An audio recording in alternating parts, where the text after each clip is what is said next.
ਅੱਜ ਲੱਗਿਆ ਅੱਜ ਵੀ मैं देखो पहली गल थानू अप्रीशीएट ये गल करनी चाहिए कि केजरीवाल साहब नू 3 वारी समन हो गई ईडी हुण उन्हां नू कोई ना कोई लुकाउण नू आ डर है तदे वो ईडी अगे पेश नहीं हुंदे। पंजाब पुलिस दी प्रोटैक्शन हेठ तां उन्हां नू हुशियारपुर लुको के रखिया मगर चलो मैं केजरीवाल साहब नू आपदे वड्डे वीर नू कहना चाहुंदा कि घबराउण दी कोई लोड़ नहीं, जिथे लोड़ पऊ मैं नाल जाण नू तैयार। मगर कानून इज फॉर एवरीबडी, ये नहीं कि क्योंकि पंजाब पुलिस मेरे नाल वो कुछ कर रही है। मेरे जिहड़े हाई कोर्ट दे ऑनरेबल हाई कोर्ट दे ऑर्डर सन 10/8/22 दे वो किथे नहीं ये गल कहिंदे कि मैनू किसी सिट अगे जाके पेश होने की लोड़ है। मगर क्योंकि मैं लॉ अबाइडिंग सिटीजन हाँ, मैं चाहना सच्चाई सामने आवे।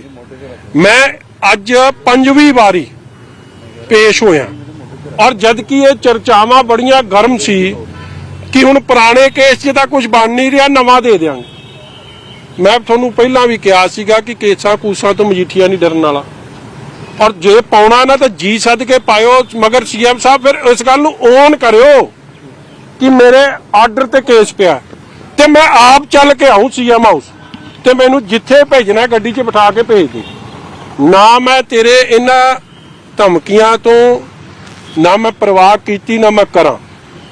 लड़ाई लड़नी गुरु दे सिख नूं गुरु साहिबाना तो सानू ये समत और गुरती मिली है और जेड़ा ये हफ्ता लंघिया शहीदी सप्ताह इहदे च तां खास तौर ते जिवें कह लेना कुट कुट के छोटे साहिबजादियां ने वड्डियां ने गुरु साहब ने ये हर उस गुरु घर दे सिख च ये गल भर के पाती कि भाई लड़ाई लड़नी पैंदी हक सच दी, लड़न नूं मैं तैयार हाँ।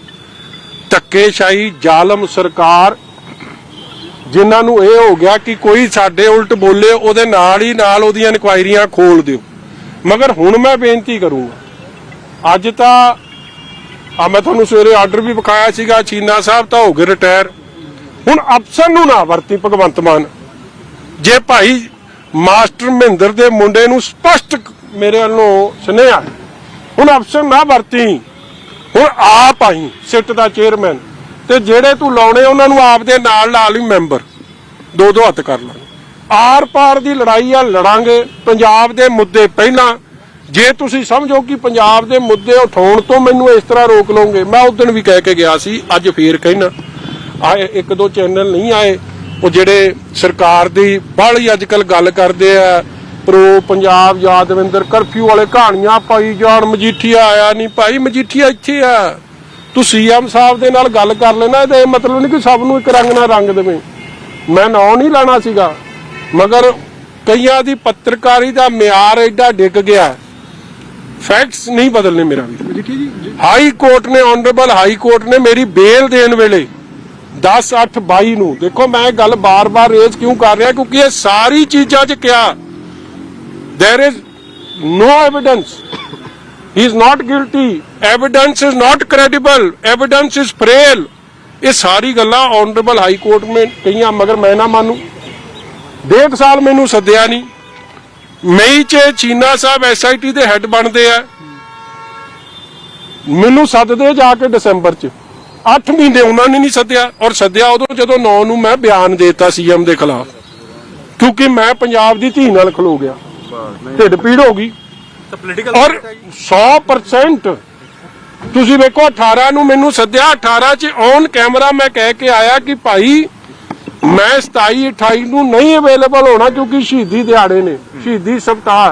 फिर तुसीं मैनू उस दिन भेजो, मतलब तुसीं मेरी धार्मिक आस्था नूं क्वेश्चन करदे हो।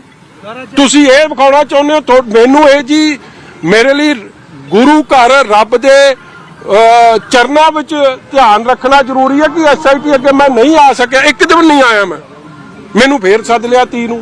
तुसीं सद लिया, तुहाडा अधिकार है, तुसीं आप दा काम कर सकते हो। मगर जिस अफसर नूं 29 तरीक नूं उन्हां दे होम सैकटरी गुरकीरत कृपाल सिंह चिट्ठी कढ रहा कि थोड़ी thank you for your service ਤੁਸੀਂ ਹੁਣ ਰਿਟਾਇਰ ਹੋ, ਜਦ ਲਾਸਟ ਵਰਕਿੰਗ ਡੇ 'ਚ ਉਹ ਕੱਢ ਰਿਹਾ ਪ੍ਰੋਪਰਾਈਟੀ ਐਥਿਕਸ। ਜਦੋਂ ਕੋਈ ਆਨਰੇਬਲ ਜੱਜ ਕੇਸ ਸੁਣ ਰਿਹਾ ਹੁੰਦਾ ਨਾ ਤੇ ਉਹਦੀ ਬਦਲੀ ਹੋ ਜਾਂਦੀ ਆ ਜਾਂ ਉਹ ਰਿਟਾਇਰ ਹੋਣ ਲੱਗਦੇ ਆ, ਉਹ ਨਾਲ ਦੀ ਨਾਲ ਕੇਸ ਫਾਈਲ ਬੰਦ ਕਰ ਦਿੰਦੇ ਕਿ ਅਗਲਾ ਕਰ ਲੂ। ਮਗਰ ਇੱਥੇ ਤਾਂ ਹੈ ਹੀ ਕੋਈ ਨਹੀਂ। ਮਤਲਬ ਜਸਟ ਕਿ ਮਜੀਠੀਏ ਦਾ ਇਹਨੂੰ ਤੰਗ ਪਰੇਸ਼ਾਨ ਕਰਨਾ, ਔਰ ਉਹ ਆਰਡਰ ਕਿਹਦੇ? ਮੈਂ ਸਮਝਦਾ ਚੀਨਾ ਸਾਹਿਬ ਦੀ ਮਜਬੂਰੀ ਕੀ ਸੀ, ਮੁੱਖ ਮੰਤਰੀ ਸਾਹਿਬ, ਕਿਉਂਕਿ ਚੀਨਾ ਸਾਹਿਬ ਦੀ ਆਪਦੀ ਇਨਕੁਆਇਰੀ ਪ੍ਰਧਾਨ ਮੰਤਰੀ ਸਿਕਿਉਰਿਟੀ ਬ੍ਰੀਚ ਦੀ ਚੱਲਦੀ, ਇਸ ਲਈ ਮੇਰਾ ਕੋਈ ਗੁੱਸਾ SIT ਜਾਂ ਚੀਨਾ ਸਾਹਿਬ ਨਾਲ ਨਹੀਂ, ਮਗਰ ਜਿਹੜੇ ਅਫਸਰ ਸਰਕਾਰਾਂ ਦੇ ਹੱਥ ਠੋਕਾ ਬਣਦੇ ਆ ਉਹਨਾਂ ਨੂੰ ਫਿਰ ਭੁਗਤਣੀ ਪੈਂਦੀ ਹੈ। ਚਟੋਪਾਧਿਆਏ ਸਾਹਿਬ ਅੱਜ ਭੁਗਤ ਹੀ ਰਹੇ ਨਾ। ਮਤਲਬ ਸਰਵਿਸ ਤੋਂ ਬਾਅਦ ਹੀ is been honourable supreme court ਨੇ ਜਸਟਿਸ ਇੰਦੂ ਮਲਹੋਤਰਾ ਜੀ ਦੀ ਕਮੇਟੀ ਨੇ ਉਹਨਾਂ ਨੂੰ ਚਾਰਜ ਸ਼ੀਟ ਕਰਤਾ, ਮੇਜਰ ਪੈਨਲਟੀ। ਮਤਲਬ he will be not service ਦੇ ਕੋਈ ਬੈਨੀਫਿਟ ਨਹੀਂ ਮਿਲਣਗੇ ਤੇ ਕੀ ਫਾਇਦਾ ਇਹ ਜੀ ਗੱਲ ਦਾ। ਇਸ ਲਈ ਅਫਸਰ ਨੂੰ ਭਗਵੰਤ ਮਾਨ ਸਾਹਿਬ ਯੂਜ਼ ਕਰਨਾ ਬੰਦ ਕਰਨ, ਆਪ ਹੀ ਆ ਜਾਣ। ਤੂੰ ਜਿਹੜੇ ਦੋ ਸਵਾਲ ਕਰਨੇ ਤੂੰ ਕਰ ਲਈ, ਦੋ ਹੱਥ ਜਿਹੜੇ ਮੈਂ ਕਰਨੇ ਮੈਂ ਕਰ ਲੂੰ। ਕੀ ਰੱਖਿਆ ਇਸ ਕੰਮ 'ਚ? ਪਰਿਵਾਰ ਨੇ ਤੁਹਾਡੇ ਤੱਕ ਅਪਰੋਚ ਕੀਤਾ ਸੀਗਾ ਜਦੋਂ ਤੁਸੀਂ ਬੇਟੀ ਦੀ ਵੀਡੀਓ ਸਾਂਝੀ ਕੀਤੀ ਸੀ, ਉਸ ਤੋਂ ਬਾਅਦ 10 ਦਿਨਾਂ ਦੇ ਅੰਦਰ 3 ਵਾਰ ਸੰਮਨ ਕੀਤਾ SIT ਨੇ। ਤਾਂ ਲੱਗਦਾ ਕਿ ਉੱਤੇ ਕਿਉਂਕਿ ਕਲੈਰੀਫਿਕੇਸ਼ਨ ਹਲੇ ਤੱਕ ਮੁੱਖ ਮੰਤਰੀ ਦਾ ਕੋਈ ਨਹੀਂ ਹੈ ਜੋ ਬੇਟੀ ਦੀ ਵੀਡੀਓ ਸੀ। ਦੇਖੋ ਮੈਂ ਨਾ ਜੀ ਧੀਆਂ ਭੈਣਾਂ ਸਾਂਝੀਆਂ, ਮੈਂ ਇਸ ਮਸਲੇ 'ਚ ਆਪਦੀ ਜਿਹੜੀ ਗੱਲ ਰੱਖਣੀ ਸੀ ਮੈਂ ਤੁਹਾਨੂੰ ਕਹਿਤੀ ਹੈ। ਸਿਰਫ ਇਹ ਆਪੋਜੀਸ਼ਨ ਨੂੰ ਕਿ ਪੰਜਾਬ ਦੇ ਖੇਤ ਮਜ਼ਦੂਰ ਦੀ, ਪੰਜਾਬ ਦੇ ਕਿਸਾਨ ਦੀ, ਪੰਜਾਬ ਦੀ ਇੰਡਸਟਰੀ ਦੀ, ਪੰਜਾਬ ਦੇ ਵਪਾਰੀ ਦੀ, ਪੰਜਾਬ ਦੇ ਲਾਅ ਐਂਡ ਆਰਡਰ ਹਾਲਾਤ ਦੀ, ਮੁਲਾਜ਼ਮ ਦੀ, ਜਿਨ੍ਹਾਂ ਨੂੰ TADA ਬੈਨੀਫਿਟ ਨਹੀਂ ਮਿਲੇ, ਜਿਨ੍ਹਾਂ ਨੂੰ ਕੱਚਿਆਂ ਤੋਂ ਪੱਕੇ ਨਹੀਂ ਕੀਤਾ, 1158 ਮੁਲਾਜ਼ਮ, ਸਿੱਪੀ ਸ਼ਰਮਾ 646, ਇਹ ਜਿਹੇ ਮੁੱਦੇ ਨਾ ਉਠਾਓ। ਕੋਈ ਸਾਰੇ ਕਹਿਣ ਸਰਕਾਰ ਬਹੁਤ ਚੰਗਾ ਕੰਮ ਕਰ ਰਹੀ ਹੈ ਤੇ ਸਵੇਰੇ ਉਹਨਾਂ ਨੂੰ ਕਈ ਆਪੋਜੀਸ਼ਨ ਦੇ ਲੀਡਰਾਂ ਨੂੰ ਜਿਹੜੇ ਰਾਤ ਦੇ ਹਨੇਰੇ ਜਾ ਕੇ ਮਿਲਦੇ ਆ CM ਸਾਹਿਬ ਨੂੰ, ਉਹਨਾਂ ਦੀ ਕੋਈ ਇਨਕੁਆਇਰੀ ਨਹੀਂ। ਜਿਹੜਾ ਸਵਾਲ ਕਰੂ ਉਹਨੂੰ ਸਵੇਰ ਤੋਂ ਤੰਗ ਪਰੇਸ਼ਾਨ ਸ਼ੁਰੂ। ਇਸ ਲਈ ਜ਼ਾਲਮ ਸਰਕਾਰਾਂ, ਜ਼ਾਲਮ ਹੁਕਮਰਾਨ ਵੈਂਡੇਟਾ ਕਰਦੇ ਆ, ਜੀ ਸੱਦ ਕੇ ਕਰ ਲੈਣ। ਕੇਜਰੀਵਾਲ ਤੇ ਮੇਰੇ 'ਚ ਫਰਕ ਤੁਸੀਂ ਵੇਖ ਹੀ ਲਿਆ। ਬਾਊ ਜੀ ਨੂੰ ਹੁਸ਼ਿਆਰਪੁਰ ਲੁਕੋਇਆ ਕਰਾ ਦਿਓ, ਉਹਦੇ ਦਰਸ਼ਨ ਵਪਾਸ ਨਾਲ ਮੁੱਕੀ ਨਹੀਂ ਉਹਨਾਂ ਦੀ। ਐਕਸਾਈਟਮੈਂਟ ਦਾ ਵੀ ਕਾਰਨ ਹੈ। ਦਾਸ ਨਾਲ ਜਾਊ, ਜੇ ਉਹਨੂੰ ਕੋਈ ਘਬਰਾਹਟ ਹੈ ਮੈਂ ਹੱਥ ਫੜ ਕੇ ਨਾਲ ਲੈ ਕੇ ਜਾਊਂਗਾ। ਅੱਜ SIT ਦੇ ਅੱਗੇ ਤੁਸੀਂ ਪੇਸ਼ ਹੋਏ ਆ, ਕਿਆ SIT ਦੇ ਚੇਅਰਮੈਨ ਸਾਹਿਬ ਲੋਕ ਕਿਆ ਖੁਸ਼ ਸੀ ਤੁਹਾਡੇ ਆਨਸਰ ਕੁਐਸਚਨਾਂ ਦੇ? ਇਹ ਤਾਂ ਉਹਨਾਂ ਨੂੰ ਪੁੱਛ ਲਓ। ਮੇਰੀ ਬੇਨਤੀ ਹੈ, ਮੈਨੂੰ ਨਾ ਪੁੱਛੋ। ਅਗਲੇ ਦੀ ਰਿਟਾਇਰਮੈਂਟ ਪਾਰਟੀ ਆ, ਉਹ ਆਪ ਦੱਸਣਗੇ, ਮੇਰੇ ਤੋਂ ਕਿਉਂ ਪੁੱਛਦੇ ਹੋ? ਮੈਂ ਬਾਅਦ 'ਚ ਦੱਸੂ। SIT ਪਿਛਲੀ ਵੀ ਇਸੇ ਕਰਕੇ ਬਦਲੀ ਗਈ ਸੀ ਕਿ ਉਹਨਾਂ ਨੇ ਅਰੈਸਟ ਨਹੀਂ ਕੀਤਾ, ਪ੍ਰੈਸ਼ਰਾਈਜ਼ ਕੀਤਾ ਜਾ ਰਿਹਾ ਸੀ। ਹੁਣ ਸਰ ਮੈਂ ਇੱਕ ਬੇਨਤੀ ਕਰਾਂ ਜੀ, ਸ਼ਾਇਦ ਪਹਿਲਾ ਹੀ ਸ਼ਖਸ ਹੋਣਾ ਜਿੱਤੇ DGP ਸਾਹਿਬ ਨੇ ਪਰਚਾ ਦਿੱਤਾ। GGP ਸਾਹਿਬ ਪਰਚਾ ਦਿੰਦੇ ਆ, ਲਿਖਦੇ ਆ ਫॉर ਨੈਸੈਸਰੀ ਐਕਸ਼ਨ। ਮੇਰੇ 'ਚ ਤਾਂ ਧਾਰਾ ਹੀ ਲਾਤੀ ਪਿਓ ਦੇ ਪੁੱਤ ਨੇ। ਤੁਸੀਂ ਇੰਡੀਆ ਦਾ ਰਿਕਾਰਡ ਕੱਢਿਓ ਕਿ ਕਿੰਨੇ DGP ਇਹ ਜਿਹੜੇ ਜਿਨ੍ਹਾਂ ਨੇ ਧਾਰਾਵਾਂ ਲਾਤੀਆਂ ਹੋਣ, ਕਿਉਂਕਿ ਉਹਨੂੰ ਪਤਾ ਸੀ ਹੋਰ ਕਿਸੇ ਅਫਸਰ ਨੇ ਜਿਹਨੂੰ ਕਾਨੂੰਨ ਦਾ ਡਰ ਹੈ, ਜਿਹਨੂੰ ਕਾਨੂੰਨ ਦਾ ਭੈ ਹੈ, ਜਿਹਨੇ ਵਰਦੀ ਦੀ ਸਹੁੰ ਖਾਦੀ, ਉਹ ਗਲਤ ਕੰਮ ਨਹੀਂ ਕਰੂਗਾ। ਔਰ ਚਟੋਪਾਧਿਆਏ ਸਾਹਿਬ ਤਦੇ 20 ਦਿਨ ਤੇ DGP ਰਹੇ, ਤਦੇ ਉਹਨਾਂ ਨੂੰ ਸੁਪਰੀਮ ਕੋਰਟ ਨੇ ਉਹਨਾਂ ਨੂੰ ਅਨਫਿਟ ਪਾਇਆ DGP ਲੱਗਣ ਲਈ, ਤਦੇ UPSC ਨੇ ਉਹਨਾਂ ਦੇ ਖਿਲਾਫ ਡਾਇਰੈਕਸ਼ਨ ਦੀ, ਔਰ ਤਦੇ ਅਖੀਰ 'ਚ ਰੱਬ ਦੇ ਰੰਗ ਨੇ ਕਿ ਉਹ ਪ੍ਰਾਈਮ ਮਿਨਿਸਟਰ ਸਿਕਿਉਰਿਟੀ ਬ੍ਰੀਚ 'ਚ ਮੇਜਰ ਪੈਨਲਟੀ ਲਈ ਆਨਰੇਬਲ ਸੁਪਰੀਮ ਕੋਰਟ ਦੀ ਬਣਾਈ ਕਮੇਟੀ ਵੱਲੋਂ ਚਾਰਜ ਸ਼ੀਟ ਹੋ ਗਏ। ਸੋ ਇੱਕ ਬੰਦਾ ਉਹ ਜਿਹੜਾ PO ਨਾਲ ਗੱਲ ਕਰੇ, ਜਿਹੜਾ PO ਨੂੰ ਰੋਟੀਆਂ ਖਵਾਵੇ, ਉਹ ਤਾਂ ਠੀਕ, ਮਗਰ ਜਿਹੜੇ ਸੱਚ ਦਾ ਸਾਥ ਦੇਣ ਵਾਲੇ ਉਹਦੀ ਗੱਲ ਨਹੀਂ ਕੋਈ ਸੱਚ ਸੁਣਦਾ। ਮਗਰ ਚਲੋ ਦੇਰ ਨਹੀਂ। ਔਰ ਇਹੀ ਕਾਰਨ ਹੋਇਆ ਕਿ ਅੱਜ ਚਟੋਪਾਧਿਆਏ 30-40 ਸਾਲ ਸਰਵਿਸ ਕਰਨ ਤੋਂ ਬਾਅਦ ਕੀ ਮੂੰਹ ਵਿਖਾਊ? ਹੀ ਇਜ਼ ਮੇਜਰ ਪੈਨਲਟੀ ਲਈ charge sheeted for the gravest of crimes. So ਮੈਂ ਅੱਜ ਫੇਰ ਬੇਨਤੀ ਕਰਦਾ ਹਾਂ ਕਿ ਕਾਨੂੰਨ, I am not above law, ਅਸੀਂ ਸਾਰੇ ਕਾਨੂੰਨ ਦੇ ਥੱਲੇ ਆ।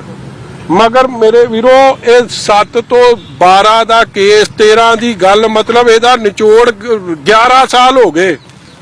ਮਤਲਬ ਕਿਹੜਾ ਨਿਚੋੜ ਕੱਢਣਾ, ਮੈਂ ਹੀ ਇਹਨਾਂ ਨੂੰ ਪੁੱਛ ਰਿਹਾ ਸੀ। ਮੈਂ ਤੁਸੀਂ ਮੇਰੇ ਤੇ NDPS ਲਾਤੀ, ਜੱਜ ਸਾਹਿਬ ਨੇ ਵੀ, ਆਨਰੇਬਲ ਕੋਰਟ ਨੇ ਵੀ ਪੁੱਛਿਆ ਕਿ ਕਿੱਥੇ ਆ ਬਾਈ, ਉਹ ਰਿਕਵਰੀ ਕਿੱਥੇ ਆ।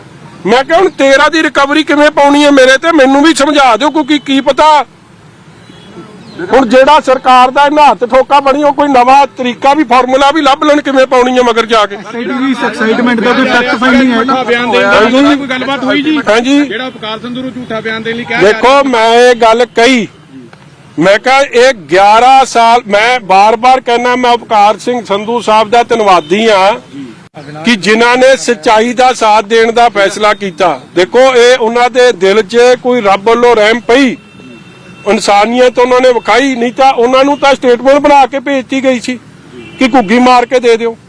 ਮਤਲਬ ਹੁਣ ਉਹ ਤਾਂ ਉਹਨਾਂ ਨੇ ਕਿਹਾ ਕਿ ਨਹੀਂ ਮੈਂ ਝੂਠਾ ਕੰਮ ਨਹੀਂ ਕਰਨਾ। ਉਹ ਮੈਂ ਇਹਨਾਂ ਨੂੰ ਇਹ ਪੁੱਛਿਆ, ਮੈਂ ਕਿਹਾ ਉਹਦਾ ਨਾਂ ਕਿੱਥੇ ਆਇਆ ਉਪਕਾਰ ਸੰਧੂ ਦਾ?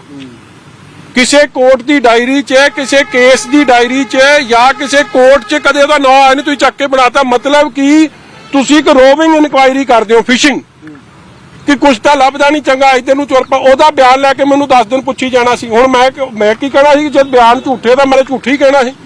ਤੁਸੀਂ ਮੀਡੀਆ ਵਾਲਿਆਂ ਨੂੰ ਕੰਮ ਮਿਲ ਜਾਣਾ ਸੀ, ਲਾ ਫਲਾਣੇ ਨੇ ਐ ਬੋਲਤਾ ਜੀ, ਢੀਂਗੜੇ ਨੇ ਐ ਬੋਲਤਾ, ਉਹਨੂੰ ਉਹਦਾ ਜਵਾਬ ਕੀ ਆ ਮੇਰੇ ਕੋਲ। ਮਗਰੋਂ 12-13 ਸਾਲ ਬਾਅਦ ਨਵਾਂ ਬਿਆਨ ਚ ਮੈਂ ਇਹਨਾਂ ਨੂੰ ਇਹੀ ਬੇਨਤੀ ਕੀਤੀ ਕਿ ਭਾਈ ਡੂ ਦਾ ਰਾਈਟ ਥਿੰਗ। ਔਰ ਮੈਨੂੰ ਆਸ ਉਮੀਦ ਹੈ ਕਿ ਕਈ ਸਿੱਟ ਦੇ ਮੈਂਬਰ ਕਾਨੂੰਨ ਦਾ ਸਤਿਕਾਰ ਕਰਦੇ ਆ, ਇਨਸਾਨੀਅਤ ਉਹਨਾਂ ਦੇ ਦਿਲ ਹਿਰਦੇ 'ਚ ਆ, ਸੱਚ ਕੰਮ ਕਰਨਗੇ।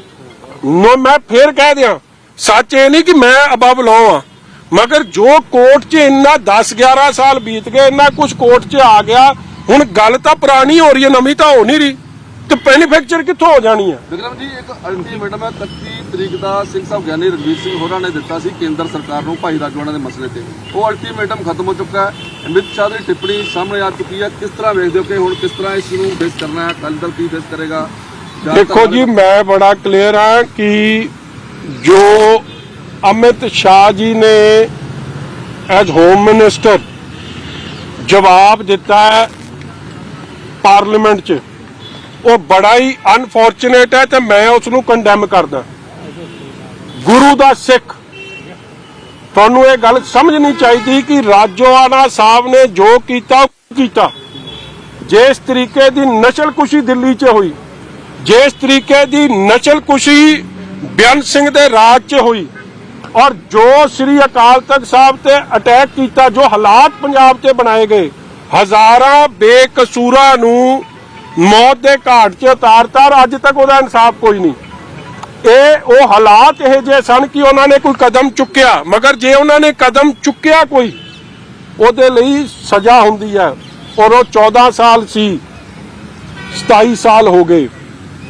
ਰਾਜੋਆਣਾ ਸਾਹਿਬ ਆਪ ਕਹਿੰਦੇ ਆ ਕਿ ਮੈਨੂੰ ਫਾਂਸੀ ਲਾਉਣੀ ਆ, ਫਾਂਸੀ ਲਾ ਦਿਓ, ਜੇ ਮੈਨੂੰ 27 ਸਾਲ ਹੋ ਗਏ ਜਾਂ ਤਾਂ ਮੈਨੂੰ ਛੱਡ ਦਿਓ, ਮਗਰ ਕਿਹੇ ਬੰਨੇ ਲਾਓ।